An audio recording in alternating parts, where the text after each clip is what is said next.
میں عرض کروں گا کہ اپنی آپ جب توجہ کا قبلہ اللہ رسول کو بنائیں گے تو رب فرماتے ہیں وَيَرْزُقْهُ مِنْ حَيْثُ لَا يَحْتَسِبُ، میں نہ تجھے وہاں سے رزق دوں گا جہاں سے کبھی تیرا گمان بھی نہیں گیا ہوگا، یہاں سے بھی مل سکتا ہے، تو نے سوچا بھی نہیں ہوگا۔ بخاری شریف میں حدیث ہے، حضرت جابر ابن عبداللہ فرماتے ہیں نبی پاک صلی اللہ علیہ وسلم نے 300 لوگوں کا ایک لشکر روانہ کیا کسی مہم کے لیے، کسی جہاد کے لیے۔ حضرت ابو عبیدہ بن جراح رضی اللہ تعالیٰ عنہ امیر لشکر تھے۔ فرماتے ہیں غربت اتنی زیادہ تھی، بھوک اتنی زیادہ تھی کہ ایک ایک کھجور دن میں ایک وقت کھانے کو ملتی تھی، اور کچھ دن ایسے آئے کہ اب کھجور بھی نہیں مل رہی۔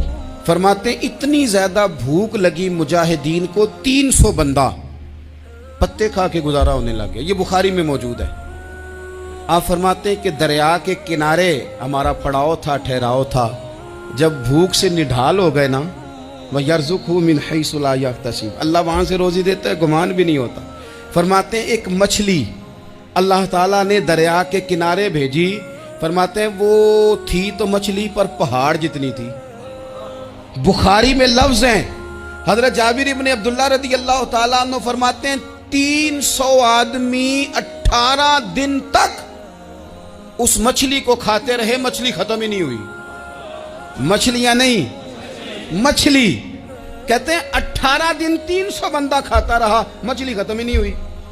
اور فرماتے ہیں کہ اس کی ہڈی نکال کے، کانٹا کہیں گے آپ اپنی زبان میں، کہتے ہیں وہ نکال کے نا تو اس کو کھڑا کیا نا جب، تو اونٹ کجاوے سمیت اس کے بیچ سے گزر جاتا تھا، 2 اس کے کانٹے جوڑے۔ فرماتے ہیں وہ اس کا گوشت ہم کھاتے تھے اور اس کی چربی بطور تیل کے ہم جسموں پہ ملتے تھے، بیماروں کو اس سے سکون آتا تھا، تندرستی شفا ہوتی تھی۔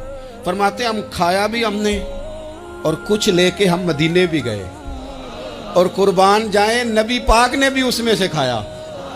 ہم نے عرض کی حضور یہ معمہ کیا ہے، یہ ماجرا کیا ہے؟ تو محبوب نے فرمایا تمہارے پاس غذا نہیں تھی، رب نے تمہارے لیے بندوبست کیا ہے۔ بخاری مسلم میں حدیث ہے۔ یہ زیادہ ہی توجہ طلب امر ہے، اس پر آپ غور کریں گے۔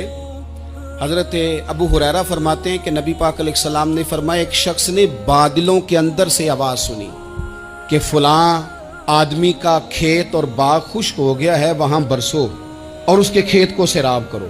وہ بڑا حیران ہوا کہ بادل سے آواز آ رہی۔ پھر اس نے دیکھا کہ ایک پہاڑی پر بارش ہوئی، وہ بادل وہاں برسا، پھر نالیوں سے ہوتا ہوا پانی ایک طرف چلا، تو جس نے آواز سنی تھی حضور بیان کر رہے ہیں، وہ بھی پیچھے پیچھے چلا کہ پانی کدھر جا رہا ہے۔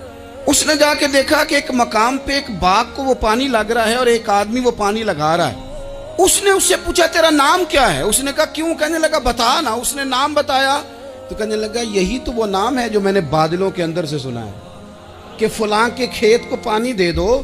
اس نے کہا یار تو کیا عمل کرتا ہے کہ اسپیشل تیرے لیے بارش برسے؟ یہ بخاری پڑھ رہا ہوں، سیاستہ سے حدیث عرض کر رہا ہوں۔